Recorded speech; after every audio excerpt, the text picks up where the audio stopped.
آدیش ہے، میں نے وہی شروع سے آپ کے سامنے رکھا کہ جو بھی 40 دن اخلاص رکھے گا اس کی زبان پہ حکمت کے دروازے جاری ہو جائیں گے۔ حکمت، عقل بہت بڑی نعمت ہے، بہت بڑی نعمت، اور اگر حکمت و دانائی نہ ہو تو ہر چیز وبال جان بن جائے گی۔ آئیے ذرا ایک روایت اور پیش کرنا چاہتا ہوں اور پھر مرحوم کے لیے چند جملے پیش کروں گا کہ اخلاص، آج سب اگر فصیح جعفری مرحوم کو اگر یاد کر رہے ہیں تو ان کے اخلاص کی وجہ سے، میں اتنے لوگ آئے ہیں تو ان کے اخلاص ہی کو ذہن میں رکھ کے آئے ہیں نا، کہ کوئی دنیا سے چلا گیا ہے اخلاص رکھتا تھا خدمت کے اندر، اس میں یہ تفریق نہیں تھی یہ اپنا ہے بیگانہ ہے، یہ اپنا ہی ہے اگر اہل بیت کا ماننے والا ہے، ہر وہ شخص ہمارا اپنا ہے جو آل محمد کا ماننے والا ہے۔ میلاک اور کرائٹیریا، عزیزان گرامی، نہ میری آپ سے رشتہ داری نہ آپ کی میرے سے، ہماری محبتیں صرف آل محمد کی وجہ سے ہے۔ ہمارا اگر آج کوئی رشتہ ہے تو سب سے بڑا رشتہ ولایت کا رشتہ ہے، اور وہ اخلاص پہ استوار ہے۔ اگر اخلاص نہ ہو تو یہ رشتہ کچھ بھی نہیں ہے۔ اگر ہمارا یہ رشتہ سب سے مضبوط رشتہ ہی ایمان کا رشتہ ہے۔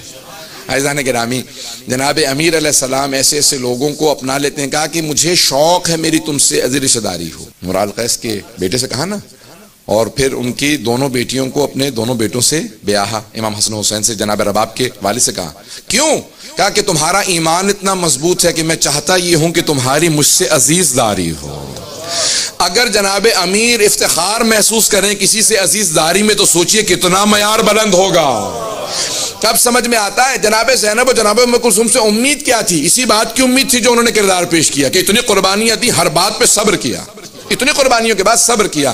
لیکن جو ہمارا لاکھوں درود و سلام ہو جناب رباب پہ کہ خاندان اہل بیت سے نہیں تھی، بیاہ کی آئی تھی، لیکن وہ کردار پیش کیا جو جناب زینب چاہتی تھی۔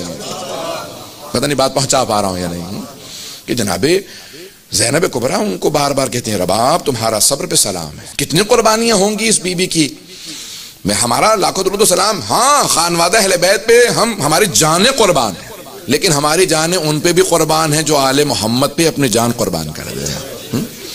ہر چیز قربان کرنے کے بعد پھر بھی، اور کیا کہہ رہی ہیں؟ ہر قربانی کے بعد کہہ رہی ہیں کہ پروردگارا جو کچھ ہم نے تیری بارگاہ کے اندر پیش کیا ہے یہ تیرا حسین ہے، یہ تیرا ولی ہے، یہ حجت خدا، پروردگارا یہ تیری حجت ہے، میں ہر چیز قربان کرنے کے لیے تیار ہوں۔ اولاد کا نذرانہ پیش کرنا بہت مشکل کام ہے، لیکن جناب رباب قربانی پیش کرنے کے بعد لرز نہیں رہیں، گھبرا نہیں رہیں، پھر بھی ایک ہی بات کہہ رہی ہیں پروردگارا جو کچھ تھا میں نے دے دیا ہے، قبول کرنا تیرا کام ہے۔